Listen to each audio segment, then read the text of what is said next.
আজকের ইরান হয়তো যুদ্ধের আগুনে পুড়ছে, ধোঁয়া আর বারুদের গন্ধে আকাশ ভারী হয়ে আছে।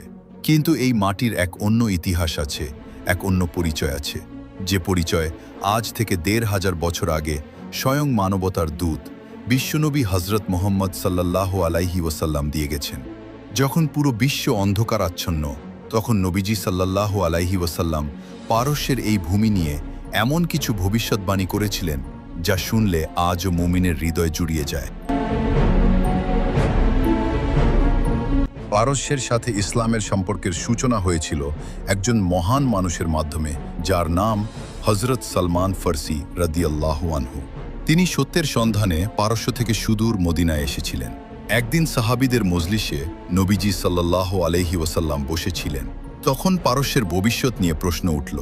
নবীজি সাল্লাল্লাহু আলাইহি ওয়াসাল্লাম ভালোবেসে সালমান ফার্সি রাদিয়াল্লাহু আনহুর কাঁধে হাত রাখলেন।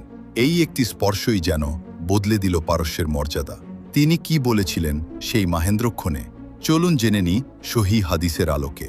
সহিহ বুখারী ও মুসলিম শরীফের অত্যন্ত নির্ভরযোগ্য হাদিসে বর্ণিত হয়েছে, নবীজি সাল্লাল্লাহু আলাইহি ওয়াসাল্লাম ইরশাদ করেন, যদি ঈমান সুরাইয়া নক্ষত্রপুঞ্জের সমান দূরেও চলে যায়, অর্থাৎ মানুষের নাগালের বাইরে অত্যন্ত উঁচুতে চলে যায়, তবে পারস্যের কিছু লোক সেখান থেকেও তা খুঁজে বের করে নিয়ে আসবে।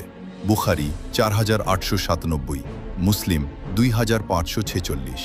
সুবহানাল্লাহ! চিন্তা করে দেখুন, নবীজি সাল্লাল্লাহু আলাইহি ওয়াসাল্লাম পারস্যের মানুষের ঈমানের একাগ্রতা এবং তাদের সাহসিকতাকে কতটা উঁচুতে স্থান দিয়েছেন। পারস্য বর্তমান ইরান অঞ্চল। এর মানে হলো, পরিস্থিতি যত কঠিনই হোক, পারস্যের একদল মানুষ সবসময় হকের ওপর অটল থাকবে।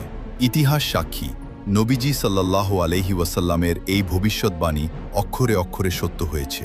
ইসলামের সোনালী যুগে ইলমে হাদিস, ফিকহ এবং বিজ্ঞানের প্রসারে পারস্যের মানুষের অবদান অপরিসীম।